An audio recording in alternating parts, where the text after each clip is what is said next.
welcome back. So this is just a quick little video to get people ready for coming back after coronavirus, so we can still do the distance training and that kind of thing. Giving you a couple of ideas of how to work on the bag. Now, we did the timing drill last time, allowing the bag to swing, but this is Muay Thai, so we need to include a clinch element. Okay, so this first little clinch element is a couple of basic parts.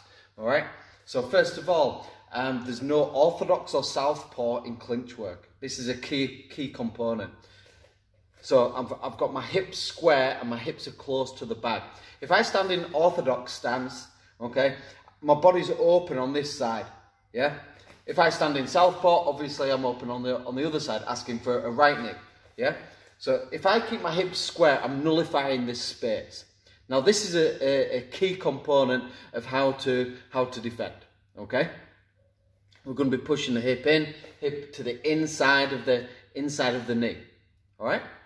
So that's the first part, making sure that our feet are in the right position. Second part is how we hold the bag. So we're not holding on to the chains, we're not holding on to the leather. Okay, obviously we're going to have gloves on it when we're competing, when we're pad working, when we're sparring. Okay, so what we want you to do is the flat of your hands, and then you're going to pinch with your forearms. Okay, you're trying to pull your elbows together. So those of you that go to like these big commercial gyms, it's like being on a pec deck. Okay, we're trying to pull and clamp the bag on the inside here. I'm trying to push my elbows together.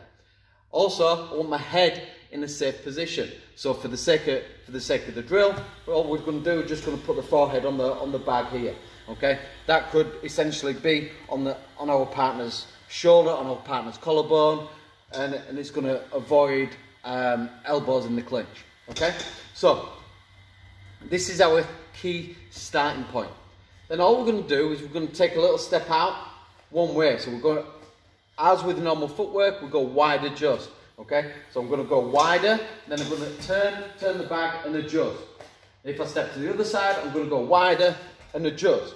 And notice how the bag naturally wants to swing. So when we're in position here, I go wide adjust and the bag will swing. Go to the other side and bag swing. Wide adjust, and we can allow the bag to swing, keeping our head in a safe position. And notice how this distance opens out. That's when we'll be landing the knee. And then when the bag swings in towards us, this is nullifying the space. So what we have to understand here is that there's several components kind of linking together. We've got our footwork, we've got our clamping, holding position, and then we've got the fluid movement of the bag and seeing how the bag is going to move. Okay?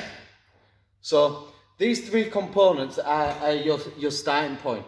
Noticing how the bag moves, allow the bag to swing, and getting good footwork, moving around the bag so that I can be in the right position to open distance and knee.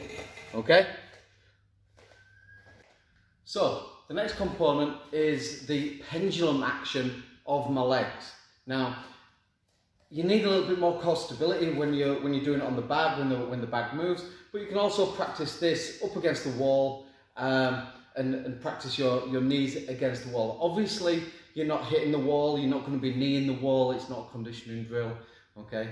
It's merely to get our footwork right, and we've got a solid connection holding onto the wall to stabilize ourselves, okay? So, our starting point is here, okay? We make a diamond. Diamond on the wall, feet square, and all we're going to look to do is pendulum my hips, okay, pendulum my legs. I'm going to kick out to one side, swing the knee in, switch legs, my leg kicks back, and I swing the knee in. Switch legs, leg kicks back, swing in, kick back, swing in. Okay? So it's important that we're switching that leg out and kicking the leg out to the back to stretch long. That's how we're going to generate power into the knee. Okay?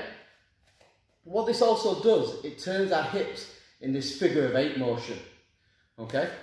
So when I start linking these, movements together, this is how we get this figure of 8 motion with the hips. So we can swing, swing, swing, swing. You can go straight knee, up the middle, and then swing knee, swing knee, swing knee. Out to the side, straight knee, swing knee, swing knee, swing knee, swing knee, straight knee, straight knee.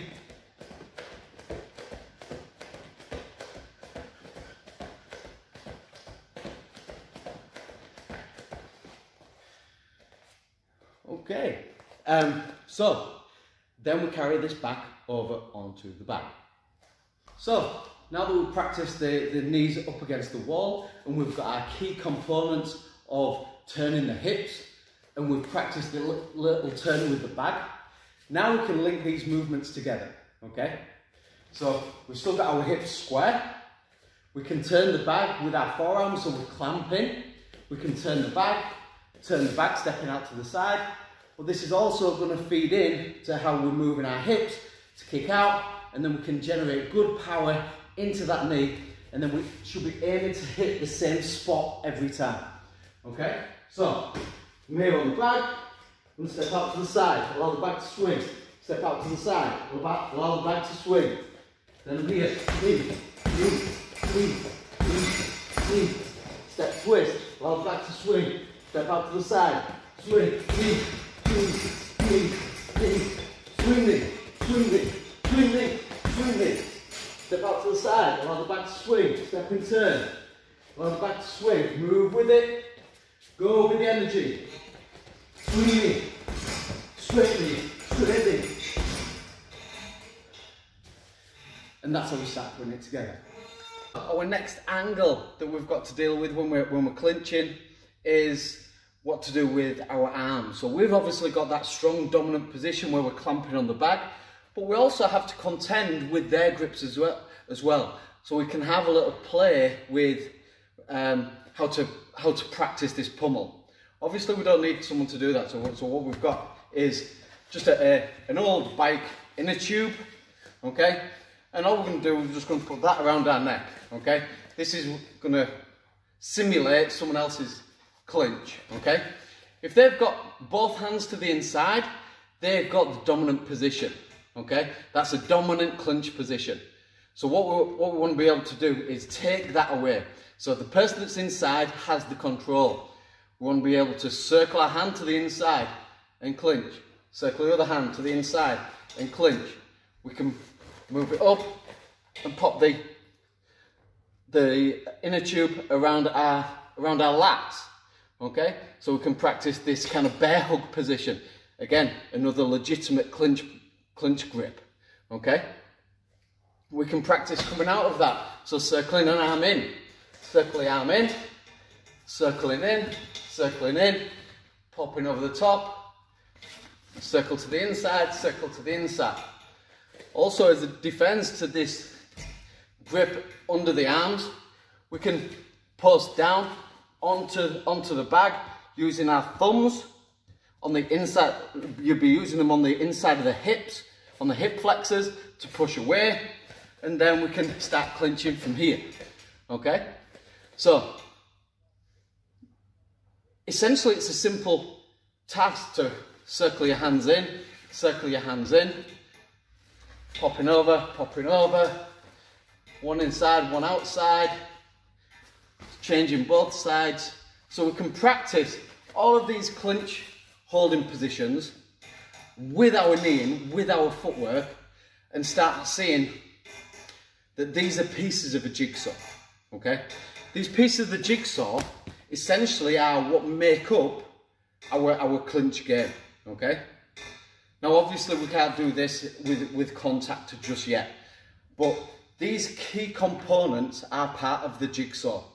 So understanding that these are parts of the jigsaw, this is how it all starts fitting together, okay?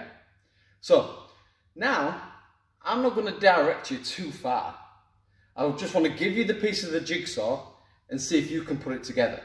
So the aim of the game now is to play with these pieces of the jigsaw, see which bits fit together and see which bits work. Okay? Enjoy, have fun, get on the bag, go clinch. Go!